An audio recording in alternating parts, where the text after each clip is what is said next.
check, 1, 2. Go! Curious about real estate? Yes! Then you've come to the right place. Get the knowledge you need. Get over the fear and get started. This is the Michael Quarles Real Estate Show with your host, Michael Quarles. Hello, everybody. Michael Quarles with the Michael Quarles Real Estate Show. Man, it feels good to be doing today's podcast, which is 248. The reason it feels good is because I have been on vacation for 2 weeks. First day back. And quite honestly, I couldn't wait to do my next podcast. I just kind of excited about it. I enjoy these things. I hope you guys enjoy them too. Today we have a scenario question sent in by a real estate investor, and boy, it is a juicy one. And remember, if you have a question, send it to support@michaelquarles.com. Also, if you're thinking about a coaching program, check us out. Ours is getting better and better and better every day, it seems. We have just added, this is what's cool, guys and gals, we have just added to be included in our coaching program. So as a coaching student, you actually get to use it. It's just cool. Is a very aggressive contact managing system. So a CRM, it does some really cool stuff. So it manages your properties, it manages your phone calls, return calls, follow-up. It manages tenants if you want to rent it. It manages assignments, wholesaling deals, flipping deals, repairs, appraisals, everything you can imagine that you need to be on manage on a property. It does that for you. And again, it is in part of and included in the coaching program, which is really only $247 a month or $1197 for the 6-month period. Here we go. Scenario question. I've come across a deal on a rural property. Numbers are great. Not a bad area. Probably B-, just rural. Homes selling on the high end for the region. The owner wants to get rid of the property because he's let his sister live there, who is married to a violent criminal with 17 assaults on his record. Last time the owner was at the property, the husband answered the door with a gun to his face. I'm assuming the owner answered the door pointing the gun at the person that had a gun to his own face. So needless to say, I will not be touring the property or the house. Number is low enough that I don't feel like I need to. Anyway, there is no written lease in place. Ouch. Owner says they are squatting. 92-year-old father is also there squatting. My plan is to wholesale it, but I can't really show any potential buyers inside. I don't really want to pass this problem off of a violent and now even more pissed off criminal to any of my buyers either. What do you do? What would I do? Wow. Well, let's look at this one for a second. Your plan is to wholesale it. Wholesaling doesn't mean assigning. Assigning is what I think you're doing, but wholesaling is buying low, selling low. You're not doing that, I think. You're trying to sell the contract. So you're buying it low and selling the rights to the agreement to purchase. Here's what I would do. See, I wouldn't assign it. I mean, you've already said inside your question that you're buying it low, like low enough that you don't care kind of thing. Man, I'd go get that money. I'd really, really, really, really go get the money. And prior to getting the money and buying the property, so actually owning the property, because let's face it, if you're under 50 cents on the dollar, I mean, the money's going to cling to the property. I mean, it's going to jump into your pocket so you can buy the house. I mean, that's just a given, okay? You may not know where it is yet. Join the coaching program. We'll show you how to find it. But I'd buy the property. But before I actually closed the closing or closed the escrow, I'd have a sit down with an eviction attorney and say, hey, here's what's going on this one. What are my rights? How do we do this? What is the time frame that I'm going to deal with in getting these quote-unquote squatters out of the property without a lease, without any formal document saying they have the right or don't have the right? Let's face it. It could take you a while. It may not be as simple as an unlawful detainer showing up for court, 90-day period. It may not be that. It may be a year. And if you know it's a year, then you have to look at the cost of ownership for that year And what is that going to cost you? If you go and borrow the money to buy the property, well, you're going to have payments. You're going to have an interest at the very minimum. You're going to have taxes at the very minimum. You're going to have insurance at the very minimum. Then you're going to have your eviction process at the very minimum. So you're going to have expenses tied up in this property at the very minimum. So whatever that is, okay, for you, you have to make sure that if you add that onto the cost of the property, that there's still enough meat in the opportunity for you. And then I would say to you, don't want to just add the cost of this, the actual true assumed cost. If it's going to cost you $2,500 for an attorney, and it's going to cost you $1,000 a month to hold it, then 1,000 times 12 is 12,000, and 2,500, that's 14,500. I wouldn't just figure 14,500. It's worth your time, right? It's worth your stress. It's worth your headache. It's worth your lost opportunity. And here's where the lost opportunity is you're dealing with it, so you're not dealing with something else. You've borrowed money from somebody to buy it, and now you can't borrow that same money to go buy another property, so there's lost opportunity in your time and the availability of money. And I don't care how rich your money person is, they only have so much. So at some point you're going to borrow enough that they can't loan it to you, and if this is the first time at the gate and you borrow it from a relative or something like that, then you have the lack of funds for the next opportunity. So there's opportunity loss here. So I wouldn't look at the 14.5 as an equal dollar. I'd want to multiply it probably by 2. Thanks for listening. We'll be right back.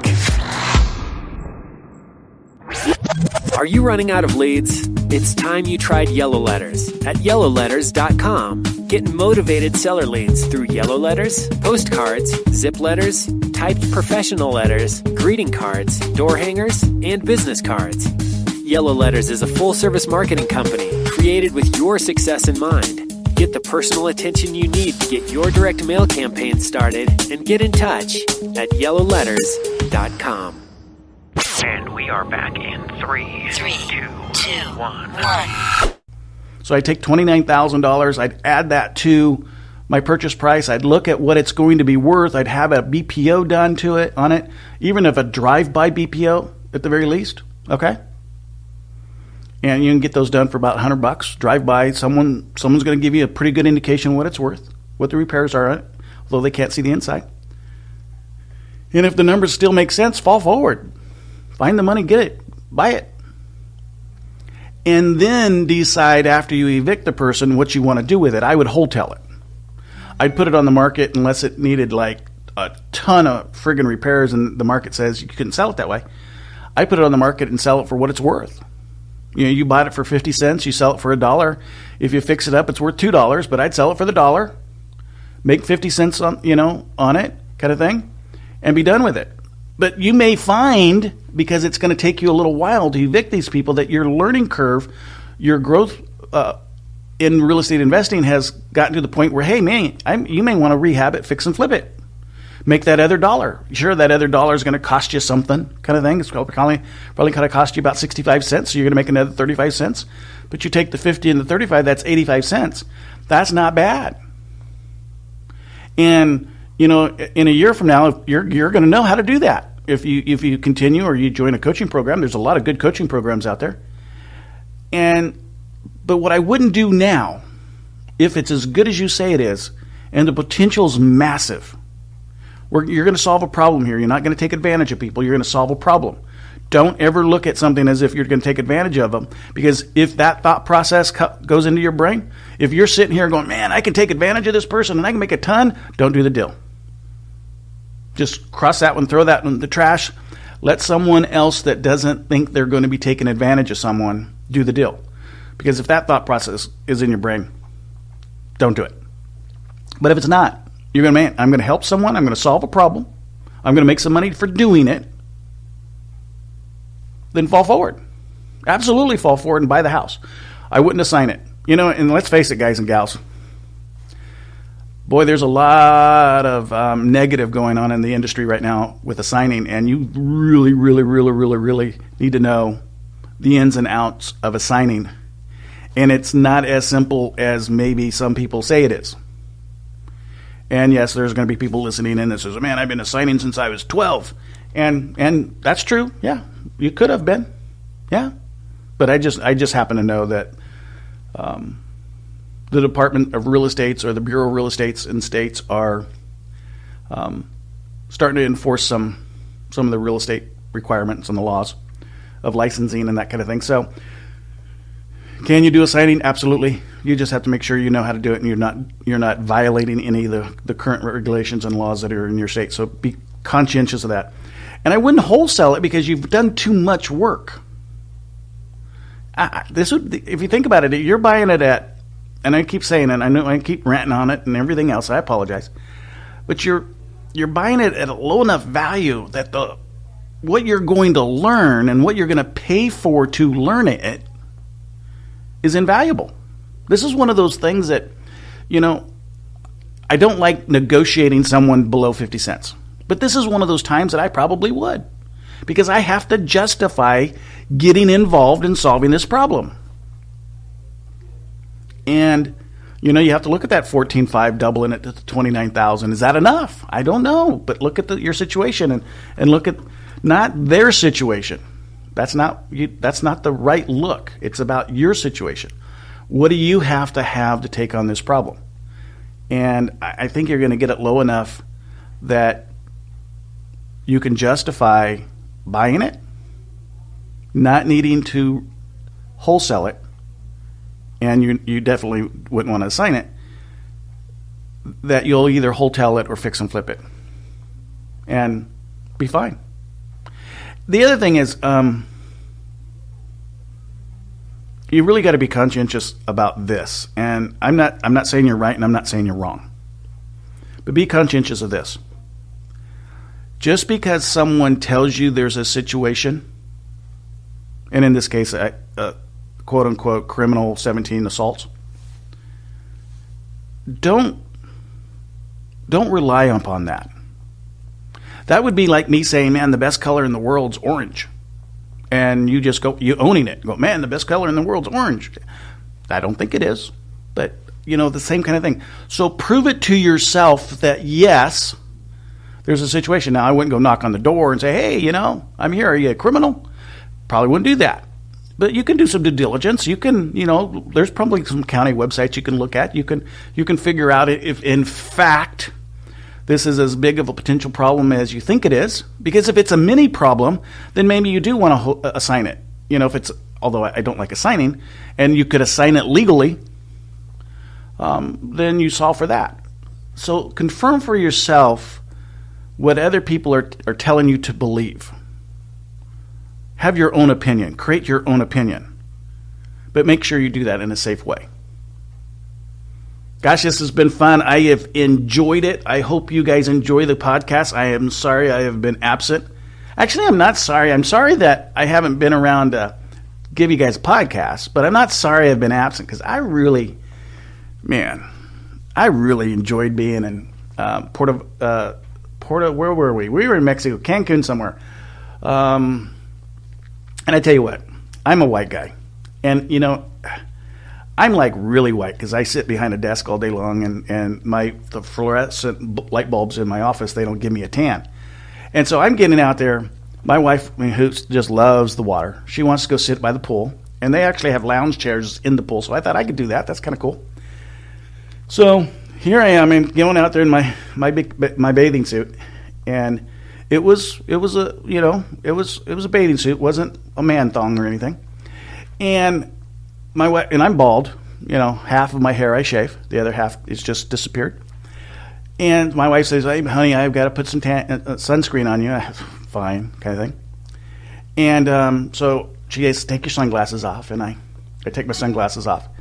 And she starts rubbing this stuff all over me. I was getting this little mini massage out by the pool by my wife. That's kind of cool. And then I start looking at my arms and my legs, and I was white before she started. I'm a friggin' snowman. I am like white. This stuff is white. And I take my sunglasses because she's got it all. She got it on my face. She's got it on my head. She's got it on my ears, my arms, my legs, my belly. She's got it everywhere, okay? And she's smirking a little bit. So I take my sunglasses, and they're kind of reflective, so I could use them as a little mirror kind of thing. So I turn them around so I could see myself. Oh, my goodness gracious. I didn't want to look that way. I absolutely did not want to look the way I was appearing at that moment with all this white suntan lotion. And I asked my wife, I said, well, how long does it take to go away? And she goes, well, it'll be gone in a little bit. No, it wasn't gone soon enough. There's no little bit. When you're a grown man standing out by the pool looking like Frosty the Snowman, there's nothing manly about that view. Why someone can't come up with a suntan cream that maybe is tan, maybe not white. I understand they need the color in it so you know when it's dry and all that kind of stuff on you, but maybe they can make a color that is more, better, not just like pure white. It's crazy. Anyway, that's one of my stories. I'm going to tell some more. But till next time, talk to you guys tomorrow. Bye-bye. Thanks for listening to the Michael Quarles Real Estate Show. Get more info and stay in touch at michaelquarles.com.